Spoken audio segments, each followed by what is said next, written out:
how to get started fixing and flipping properties and then transferring those into long-term rental properties eventually. You want to start with the fixing and flipping first, and that's what our expert is going to teach us to do. And then the strategy can move you into a buy and hold strategy later so that you can support your family and not have to work for somebody else. My guest today is Paul Tompkins. He spends his life teaching other people how to fix and flip properties. That's his main education focus. And then ultimately get to a point where you can actually start owning rental properties with the cash flow that you've created from all of those fix and flip properties. He does this along with his wife, Kelsey, and he's been doing it for a number of years. He's done over 50 of these fix and flips, and he teaches worldwide. And he's got a brand new membership site also where he teaches you how to do this. So, Paul, welcome to the show, my friend. So great to have you here and educating our audience today. Clayton, man, thank you so much for being here. I love what you guys do and your education platforms. Thank you for having me. My pleasure. My pleasure. So, yeah, let's talk about some of the things we were just talking off camera about. You know, I really want to help educate our audience today. And they can deep dive your course and your membership site. Tell us where they can find that, number one, so people can deep dive that a little bit later. And we're going to give a basic framework here, but they'll deep dive that stuff later. Sure. Our website, all our social media handles are all the same. It's Flippin, Flippin. There's no G on it. Experts, so flippinexperts.com. They can follow us on social media, get free training, however we can help them. Perfect. That's what we want to do. So. Perfect. Well, I appreciate you telling us that. And so people, if you're driving right now, we'll have that all in the show notes for you so you can find Paul later and get some more information there. So tell me about this strategy, because I'm not much of a flipper. My focus has been finding properties, acquiring them, buy and hold strategy. And I did that with like a 500 credit score. I had a lot of debt, but I also saw the value in being able to do wholesaling, getting some of that quick cash that I would get from wholesaling to transfer into buy and hold real estate. But I had a lot of friends who were doing the flipping game, spending a lot of time doing it correctly, and then transitioning into buy and hold rental properties. So why was flipping properties appealing to you and your wife? Right off the bat, when you think about money, it's a chunk of change that you get very quickly. It's not like a rental where you're collecting money every single month. Fix and flips, you're getting the instant cash. If you're flipping properties every 3 or 4 months, you're getting that cash right away. So obviously, appealing wise, that was very appealing. We're not sitting and waiting a long term for that money to return. My wife and I, we've always loved real estate. We've always loved property, how to change something from an eyesore in the community to something beautiful and that's restored, and we can give back the community something that's gorgeous and someone can live in. So.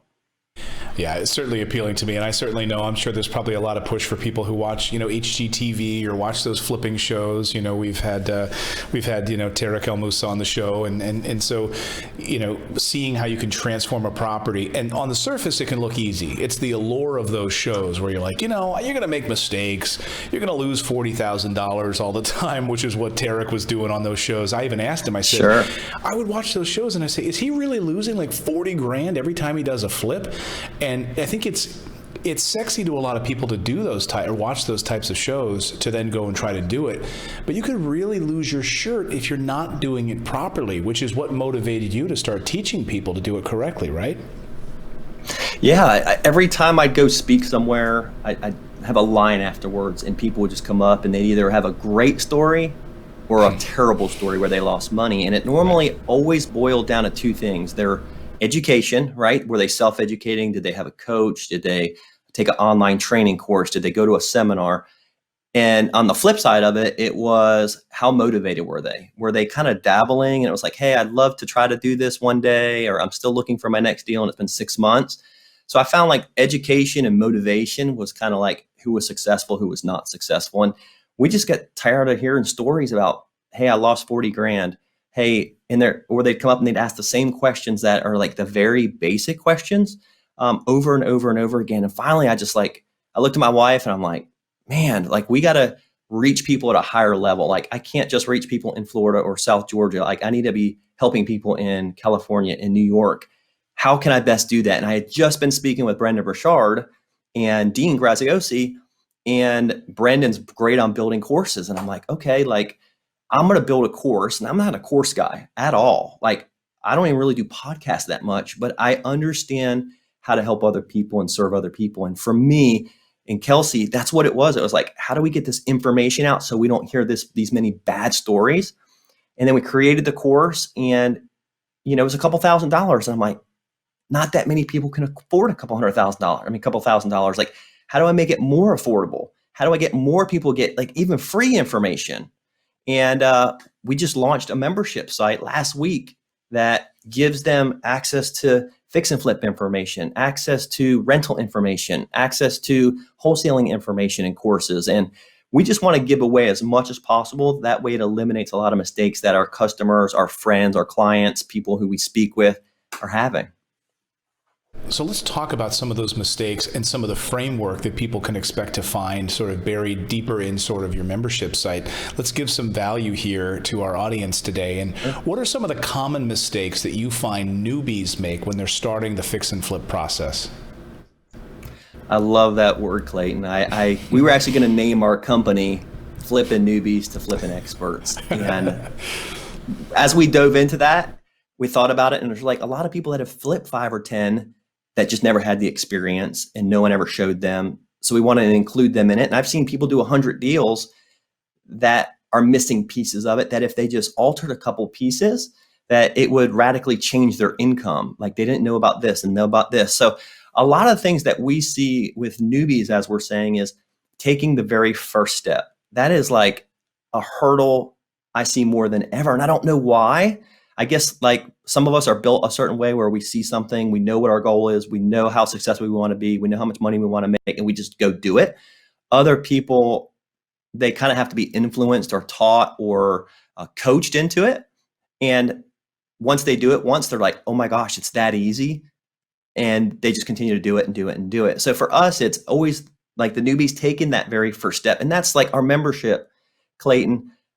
For the first week, I charge $1.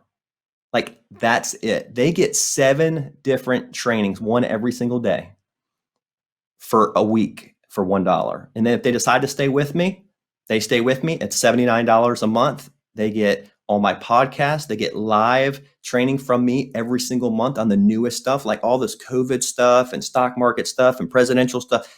Like you better understand where all that fits into real estate and with lending and all these different things. So we get on there live every single month. My wife teaches staging properties and creating a staging company and a design company and what sells your house faster and all these different facets that a lot of people are just thinking, hey, I'm just going to flip the house and be done.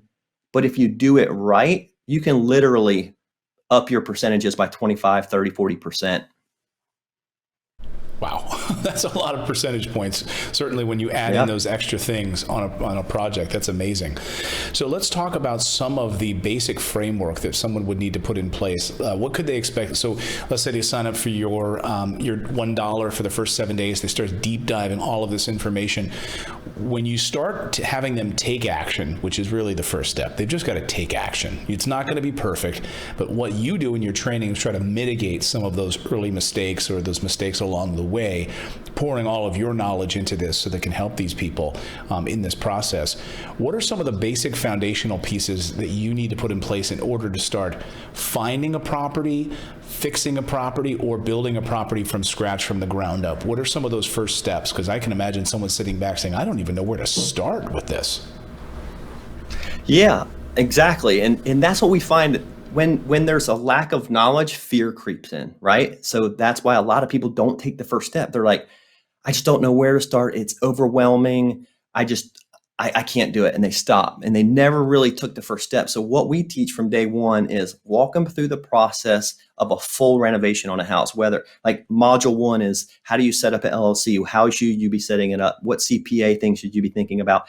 And it's basically taking the baby steps every single day. And then there's call to actions in it. Hey, today I need you to go do this. And if you take something that's big and break it down into little pieces, you'd be surprised how much you can accomplish. So, I mean, it's crazy how many investors, they don't know their numbers. I think that's our biggest thing we see is I want to be an investor, or I think I'm a wholesaler, or even buying rental properties. They don't actually know their numbers. How much does it cost to renovate? What's the home actually worth? Not what a realtor's telling you, not what your best friend who sold one house thought. Like, what are the true fundamental numbers that you need to know, because if you buy it wrong, you're dead in the water. If you renovate it wrong and you think it's a $20,000 rehab, like all the wholesalers will tell you, and it's really a $45,000 rehab, you're dead in the water. So there's all these little pieces that if you just put it in a certain framework, and that's what our membership does, it lays it out step by step. I give you all the downloads, I give you all the sheets, I give you the trainings. I'm not just the guy that sits there and does the teaching. Like, you'll see me inspecting a house with my designer, with my GC, with a camera crew following me around, like on a roof, outside looking at the structure, crawling under a house, inside the house, talking design. How do we knock this wall down and restructure this so it's bigger and it sells faster? How do we save money on budget? How do you hire a contractor? How do you know who's trustworthy? How do you know how many draws to give them? All these different little questions that are in our brains, or maybe we haven't even thought about them yet. We lay it out very strategically day after day after day, and then they can just go back and, what did Paul say about this? And they can go back to the next module and watch it again, and then go out and start their day fresh with exactly how to do it. And if we're doing 35 to 50 deals every single year, we know what we're doing. I still do this every single day. I hold rentals every single day. We wholesale deals all the time. So we're actually living it, doing it every single day. So when we created all these forms and downloads, it's stuff I'm using. It's stuff my team's using. It's stuff my wife is designing, and all the different assets. Like, we're actually living and breathing it every day. And our goal is just to help them not make the same mistakes we did. If I can help them not make one mistake per house, and they do 10 houses in a year, that's 10 massive mistakes they don't make. Their income is just going to go up. Their stress level is going to go down, and they're just going to be more happy. Yeah, there's some of the things you mentioned there, and this is why you need to have education in real estate. This is why you need to have education with financing, personal finance, the things that you were never taught in school. How do you think you're going to learn how to flip houses? You're not going to learn it in high school. You're not going to learn it in college. You're going to have to learn it from somebody who's living and breathing it and doing it every day, and that's why you're a real teacher. I hope everyone watching right now understands that a lot of the teachers we see in schools and colleges have never actually done the job that they're teaching. And so Paul is a living example of someone who's doing it, living and breathing it every day. And like my wife and I, we live it and breathe it every day. It's part of our dinner conversations when we're talking about our rental properties. And so to be a part of, you're a real teacher. So I don't want to have you give away every little piece of information inside your membership site, because that would just be a waste of time here. But just some of the things you touched on. How do you start finding a contractor? This has been a huge frustration. It has always been something difficult that people struggle with. Give us some little nuggets there when you're starting putting your team together in the beginning. What are some of the things you're looking for with your contractor? Well, I go into like 3 different phases of trying to find a contractor, just from background checks to Better Business Bureau stuff. Like, let me see the last 3 jobs you've completed. Let me talk to the last 3 homeowners, or if it's a vacant property, like, let me go see it. Let me go look at the listing pictures. Hey, give me the lockbox code. I want to go inside and see your quality of craftsmanship. There's so many things. What we do is, Clayton, we get lazy. We're like, well, if I'm paying them $40,000, it should look good. Okay, but your responsibility, like, this is your asset. This is your house. Somebody gave you, right? You borrowed somebody else's money, $200,000. They gave you their money. It's in your name now, right? Like, that money is tied to you, whether it's a personal guarantor or whatever it might be. You are responsible for that. So you have to do everything in your power to eliminate obstacles, hurdles, any way that you can fail. And by doing that is, hey, let me dig into what the contractor's saying. Let me go check out his license and make sure it's still active. Let me see if he is successful in the community. How long has he been here? Or is he a fly-by-night? I need to get paid every 3 days. You have to pay for all the materials because I don't have enough money in the bank. Like, I'm sorry, that's not going to work for me. I need a professional. I need if I'm in it this deep, I need you to be in it this deep with me, because we're a team. And for us, where it started to shift for us a little bit, we were running 5, 6 crews at a time, 18, 20 deals at a time. That's a lot of renovations. And we started noticing key people that stuck out, key contractors, supervisors, like, okay, I can see this guy, and a couple of them, they bounce, and it's okay, let them bounce. And finally I started having conversations with the key guys, and it was like, hey, I hate quoting jobs all the time. I get some, I don't get some. If you would write me a salary, if I could work for you, I would be okay with that, and it would eliminate a lot of my stress. And you always have work, Paul. You always have houses just sitting ready for the next renovation. And I took the people that were excelling, and I said, okay, let's do that. What do you need per week? What do you need per month? Okay, these 4 guys are on your crew. What does it cost for the crew for the week?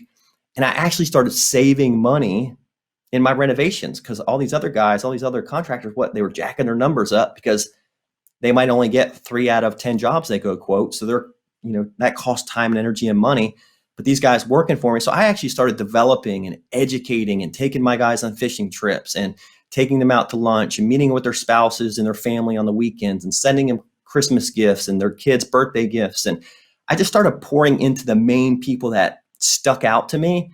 And as I developed them, I was able to teach them and coach them my way of how I needed it done and the excellence that I needed to be able to put my name on to turn over to a brand new homeowner that has 3 kids, that we want it done right. We don't want it done shady. We want a name that lasts forever. This is like who we are.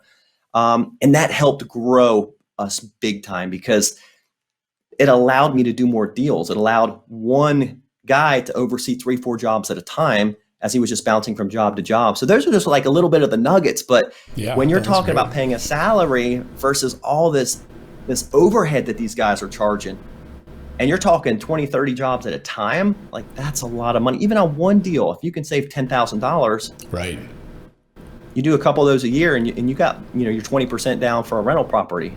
Right. Exactly. No, that's great. Those are some fantastic nuggets, things I had never really considered about, doing background checks like that, going to see their former work. I mean, those are some fantastic bits of information. Let's talk about the money phase. People, I think, are always scared. This is a common question. I don't have the money. I have bad credit. How do I get started flipping properties when I just don't have the money? Do you walk them through that in your program that can help people figure out how to get access to capital? I give 9 different ways to find funding that isn't yours. And I listen to your stuff, Clayton, too, and how you're never going to get rich using your own money. And I couldn't agree with that more. I'm so happy that people say, college is great and you have to go to college for certain, fields of industries and things like that. I don't want a doctor doing surgery on me and they haven't been to school, or an attorney or something like that. But I love hearing that kind of stuff, because I don't agree. I mean, I agree with it wholeheartedly. I couldn't imagine, I went to college for a couple of years, and then I was like, this isn't me. This isn't how I learn. This isn't how I want to live my life. And I took the detour and went entrepreneurship, and it's been amazing. But yes, I teach 9 different ways to get funding that's not your own money. And you're never going to be successful. Like let's say you have $500,000. That's only 2 or 3 deals. That's nothing. And if it takes you 3 to 4 months to sell the deal, right, to flip it, you're only flipping your money 2 or 3 times a year, versus having access to, like you say, millions of dollars of other people's money. It allowed you to do more deals. And the goal for me doing more deals is that means I have more closings. That means I'm moving more properties. So if one property's sitting and it's stuck, right? I can't sell it for some reason. It was a weird part of town, or something's just not moving on it. I have 3 or 4 other properties that are getting renovated. I have 4 or 5 other properties that are on the market. I have 4 or 5 other properties that I'm acquisitioning in.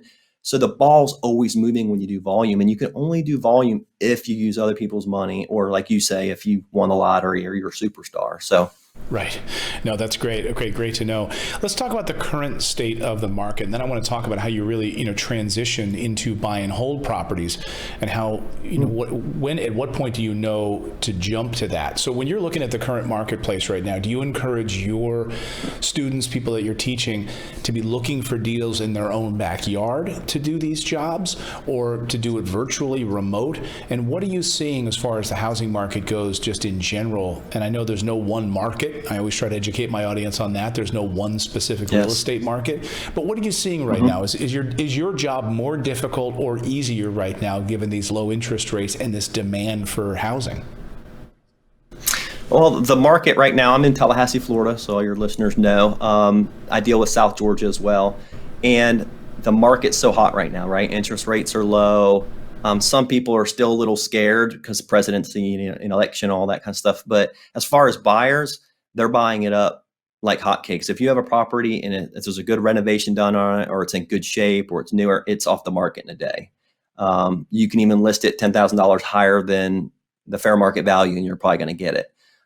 So for us, inventory is very, very low. So if you have something, if you can find something, if you do a great rehab and you put it on the market, it's going to be under contract very quickly. And that's what we're seeing here. Is it harder to find deals right now? I feel like it is, just because with everything going on COVID wise, a lot of the foreclosures, a lot of evictions have stopped. And with that being stopped, now it's looking through the end of the year, that'll be a 9-month holding pattern for all these banks, all these lenders, all these people that want to dump properties, as far as going through those legal processes. So I feel next year we're going to see a big influx of those type of things. We are seeing a lot more rentals hit the market now than before, where maybe somebody owns 3 or 4 rental properties, the tenants aren't paying due to COVID, they can't get them evicted, and this is like that person's livelihood, like they're retired, that's the only way they're getting income coming in. We're seeing some people drop properties like that, like, hey, I can't keep doing this. I believe we're going to see a lot more influx coming into the new year about that. Yeah, we're definitely, and maybe certainly in the commercial space too, we're going to see a lot of that. People who just were not able to keep up their mortgages on those retail strip malls and things like that. So yeah, difficult times certainly ahead in that quadrant, unfortunately. Let's talk about transitioning from the fix and flip model to buy and hold. At what point do you know, or did you know, that you ultimately wanted to hold real estate? For instance, when I got started, I knew when I started wholesaling in New Jersey as the thing that propelled me into real estate, I knew that right away that whatever cash I got, I was going to transition into down payments and so forth to find and acquire rental properties in the markets where I invest now and where we're building our new construction and so forth. So I knew right away. What about you? Did you know right away? I knew very quickly within the first year, because me and my wife do this as a team, and obviously we have assistants and all that kind of stuff, but we still do it, so it's both of our income. So I knew very quickly I needed to transition a lot of these $40,000, $50,000, $60,000 profits into something that was going to last long. So, and the way I found my rentals was the same way I buy my fix and flip. And I hear all these other people like, hey, this makes a good rental, buy it now, blah, blah, blah. And I'm like, okay, is it a good fix and flip? Because for me, I still want the same equity. I still want the same number. Like I'm greedy, right? I don't just go out and buy a rental at fair market value. I'm a fix and flip guy. I'd rather go in there and do the work myself, save the money. So that's basically, I knew right off the bat, probably within the first year, because my fear was, what if I get hurt, Clayton? What if I'm on a roof and I fall off? What if I'm in a car accident? I was a state trooper. I've seen people that thought nothing could happen in life, and then within a moment, everything was taken away, or they're handicapped, or somebody dies, a spouse dies, whatever. So for me, I wanted to protect my family, and I knew I had to create that for them, meaning monthly income plus a retirement, right? This was our retirement. Now that we're both in it, I don't have my state retirement from being a police officer. I don't have my military stuff. So I knew I needed to create a check every single month, but also have something for my retirement. And I just saw it as being an amazing thing, because my rentals were also helping me in the fix and flip business from capital gains, right? Last 2 properties, both of them are pretty similar. I bought one at 60 and one at 80,000. They're both worth $250,000. And I put 40 into one and 50 in the other. So if I'm in it for 110, 120,000 and it's worth 225, that's a lot of capital gains, especially short-term capital gains. So I looked at, okay, how do I turn this into a positive and eliminate some of those capital gains? But at the same time, I'm bringing in $18,000 a year of rental income. So there's all those different things. I can write depreciation off on the property. It's increasing in value. There's all these benefits to it. So I do have, newbies come to me a lot and say, hey, I'm thinking about getting into rentals and blah, blah, blah. And I'm like, okay, you got to have enough money for 20%, 20%, 20%, 20%. Where's that coming from? We don't have an endless amount of cash. Okay. You get 5 rentals deep, then what? So for us, it was fix and flip. We're creating 40 grand, 50 grand, 40 grand, 50 grand, 80 grand. Me and my wife would say, okay, we got $200,000 saved. Let's go invest in some rentals. And we'd buy some rentals and buy them from fix and flips, buy them at auctions, buy them wherever. and turn them into our rentals because I got to do the renovation. So I got brand new roofs, brand new kitchens, brand new ACs, brand new floor. So like my rentals are top notch because I put the money into it, but I still have $100,000 equity in each of them. So that's kind of how we transition from fix and flip, move our money into rentals, and think long term. Great. And you're doing that in the same market. So you have eyes on those properties. You're picking sort of, because you've got a whole machine, a business around fix and flip, you're able to sort of cherry pick the ones that you think, great, we've got the capital now, and that's kind of how we were doing it. When we would take our wholesaling money and we got to a certain point, we would then acquire out of market, because New Jersey is a crazy place for us to be acquiring. I didn't want to be investing in New Jersey, so being able to acquire out of state, and I would use our state money there to be able to acquire out of state, and that's kind of how you rolled it, right? Yeah, definitely. I like living with the mindset of I'd rather sacrifice now than sacrifice later. So for me, if that money comes in, I want to put it right back out. I want to get it right back to making me a return. And I'm not spending it because I don't see it, right? So for me, and then on those, my crew's doing the renovation. So instead of it being a $50,000 rehab, I'm probably paying 30, 32, 35,000 for the renovation. So I'm saving another 15 grand there. All that adds up over time, and it just compounds and compounds and compounds. What makes a great deal for you? Man, in the fix and flip or a rental? Well, both. And I imagine because you're doing the renovations on these, I imagine they're fairly similar, no? Or do you have diametrically opposed metrics for a buy and hold versus one that you're fixing and flipping? I'm curious on that. Let's go through both of them, because I think our audience would benefit from hearing what you're looking at. I look at both the same. The only thing I really change when I look at a rental is how new is it? How old is it? I like rentals that are newer, maybe 15, 20 years tops, because if I'm going to hold it for 30 years, I'm selling a 50-year-old home versus buying a 1950 house that's already 70 years old. I hold it for 30 years and I'm selling a 100-year-old home. So even while I'm thinking long term, I'm thinking how old is the house when I go to sell it? If I sell it, I might keep it in the family and give it to my kids, whatever. So I that's really the only thing I'd look at when it changes from fix and flips. My fix and flips, the amount of percentages I want to make on a fix and flip, I almost do the same exact in my rentals, because I'm buying it as a fix and flip, I'm renovating it, and I'm transitioning it right into a rental portfolio that's holding equity that I can pull out at any time. So I always want the equity in there. I always, if I can do the rehab and save a good percent. How much equity do you want in a deal? I mean, I'm probably 15 to 20% right now. Yeah, that's great. Some deals I get 30%, 40%. Last two deals, I mean, I've gotten over 50% on both of them. My average is probably 20 to 30. It just depends how I'm buying them. And that's why Paul's a great educator. You got to learn from someone who's in the trenches doing deals like this and knows how to find these types of prices. Where are you finding these deals these days? You mentioned auctions. Are you doing a lot of direct mail? Do you have people answering phone calls, doing wholesale deals? What kind of mechanisms are you finding the best bang for your buck right now? Yeah, I mean, I use pretty much everything that's out there. My team, some of them love deal machines, some of them love mail out, some of them are great on phones, and I have virtual assistants that do that.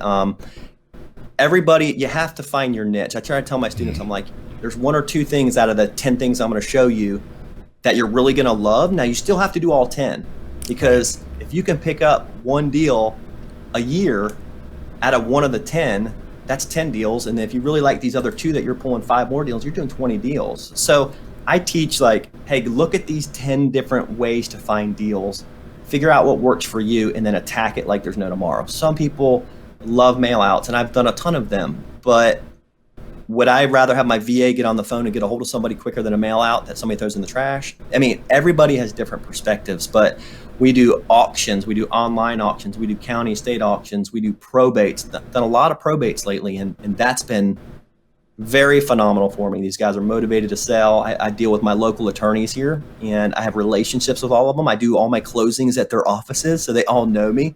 So it's easy to call up and say, hey, you got any probates this week? And they're like, yeah, I got 4 of them. I'll send it right over. Whereas in somebody else calling them, they're going to be like, no, we don't really have anything. But when you do 40 or 50 closings a year at their office, they're gonna respond to you. They handle all my legal paperwork. A lot of different ways to find it. They know you're the real deal. I mean, they know you're sitting there doing closings on a regular basis. They're not going to call anybody else. They know that you go to closing, that you see deals through, you don't waste their time. That's incredibly important in developing these relationships and going to RIA meetings and all the things I'm sure that you teach in your membership site. That's fantastic. When you look at someone getting started right now, transitioning from a job that maybe not coming back, permanent job loss that we're seeing across the country right now, how difficult would it be for someone to kind of get up and running in the next few months? So if someone's listening right now, they've suffered a permanent job loss, they're furloughed, they may not come back to work given this pandemic, and we're going to see more and more of that as 1 million are added every week to those permanent job loss numbers. How quickly could someone go through your membership site, start working to learn how to do fix and flips and get up and running, do you think? Under 30 days. I literally have students under 30 days buying properties. I just had a student within the first 2 weeks of my course. And what I do, Clayton, I put my money where my mouth is too. I partner with students all the time. If they have knowledge and a little bit of money, they've been through my course, I know their foundation strong. Like, I partner up all the time with students. We just sold a house last week that one of our students did. Him and his wife, amazing couple on the beach, not even near me. Had to drive out there, go see the property. Did a deal with them. I think they were 2 weeks through my course, found their deal, submitted it to me. We worked the deal together, did a partnership deal on it, and he just closed with $98,000 profit. So love it. My students have success after success after success. They can actually go to our website and they'll actually watch videos of that one I just talked about. Like, the couple did a 4-minute video explaining it, and it's awesome because you can do it. You just have to say, okay, my mindset is, and then do it. Because my wife and I, Clayton, I don't even know if you know this, but like, my wife and I were running a $10 million resort for another company. And in the drop of a hat, the company changed focuses and want to go a different direction and bring different partners on. And within a moment's notice, the CEO drives up to the company, meets with both of us, and fires us both on the spot. Wow. Like, 2 incomes, 13 days left of insurance. I couldn't move back to where I was from because I had no job. I had no proof of income. So I lived it. I know how fast I can do it. I know how fast they can do it if they just apply what they're doing. Set some time apart every day and say, for 30 minutes, I'm going to look at Paul's membership. I'm going to look at his training, and then for 10 or 15 minutes, I'm going to apply some of it. And then within 30, 40 days, I'm telling you, I have students cranking them. Some are 2 weeks. I mean, they dive in right away and they find a deal. And they're like, hey, I have a deal. I have it under contract. I don't know what to do now, Paul. And I'm like, let's get on the phone. Let's have a conversation. Let's get on Zoom, whatever we got to do, and we'll get this thing done. I think one of the big things that holds people back is they're like, well, what happens if I get a deal, right? And now they're like, oh my God, I won't know what to do if I get a deal. It's like, okay, first steps first. You got to get a deal first. And before you get a deal, you got to be educated in the process to find a deal. So don't put the cart before the horse. And it comes down to how much, are you a dog with a bone? For me, I was always a dog with a bone, and I would run after it. And I'd be able to get on the phone with Paul or somebody else and say, okay, I found a deal. Now what? What's next? What's step 3? Then what's step 4? How do I find a title company to close the deal? Okay, that's step 7. Okay, great. I'll get there when I get there. So don't worry don't put the cart before the horse, right? Yes, sir. You nailed it on the head. There's so many, and that's like when I used to have my membership, my course where they could just buy it and go through it. I even made it a drip where they couldn't get all the information at once. Like, they had to wait 3 days for the next one because I'm like, okay, did you go set up your LLC? Did you get your insurance? Did you this? Okay, now let's jump into the next module. But it's actually less stressful when they do that, Clayton. And you know that, like, when you just start from the beginning and just go through it gradually and you're doing the action steps, it's so much more peaceful. It's so much easier. And knowing that you can do it in under 30 days, I mean, and guess what? Like you said, Clayton, and you nailed it on the head. I love this. I listened to it earlier today. Like, go find a contract. Go find a house and write it up. Then call a guy like me or somebody else in your local area or Clayton or somebody and say, help me get this. Like, I already got it signed. Investors will step up, put money up and say, hey, I'll help you do the deal. Let's go. Right. I mean, that's the key, man. There's deals are hard to come by for just fly-by-night people. But if you have a structure like that you teach your students, deals are difficult to come by, but people will come out of the woodwork when you've got a deal. And we know how hot the housing market is right now. As you mentioned, being able to sell a property in one day right now by doing the types of upgrades that you teach people to do. So wonderful stuff, Paul. I don't want to take up any more of your time. You've been so gracious educating our audience today and pointing us in the right direction. So tell everyone right now who's listening where they can go to start taking advantage of your membership site. See if it's a fit for them. At $1 for the week, that's less than a cup of coffee, for crying out loud. Yeah, I mean, they just need to go to our website, and that's the cool thing. Like, they can cancel it whenever they want. There's no guarantee. If they don't like it, I'll give them their dollar back. No risk, right? There's absolutely no risk to you. If you don't like it, I'll give you your dollar back. I'll probably even add in a couple of dollars and send it to you. But just go to flippinexperts.com and just read through it. Look at the testimonials. Look at how it is changing other people's lives. And if you want that for you, what risk is there? Wonderful. Well said. Well, it's been a real pleasure getting to know you here, Paul. I really appreciate it. Thanks for being an educator and a teacher and someone who's in the trenches doing this every day. You're a true teacher, my friend. Thank you for sharing your story with us. I appreciate it. Well, Mr. Clayton, I appreciate you and all that you do, and I love hearing your podcast. And people need to jump on your podcast because that's the first step. Get some free information, get some knowledge from multiple people. Clayton, I do have, if you want to give people a discount to my membership, sure. Totally cool with that. It's just your name, Clayton Morris, all in caps, and they'll get a 15% discount. So wonderful. They only have to pay 85 cents. Look at that. Perfect. All right. So just use my name, all in capital letters. We'll make sure it's in the show notes. Coupon code Clayton Morris, all one word, and you'll save 85. You'll save 15% off. So perfect. Thank you so much, Paul. Thank you for doing that for our audience. I appreciate it. Wonderful. Well, thank you so much, my friend. And thanks to all of you for downloading and subscribing and becoming a part of this great community here, taking action to become a real estate investor. Like I always say, it starts with that first step. So go out there, take action, become a real estate investor, study Paul's membership site, and take those steps necessary to build success right now in your life. Now is the perfect opportunity as we transition in this crazy 2020 world. So do something for your family that's going to provide long-term stability for you. So everyone, we'll see you next time. Thanks so much for subscribing.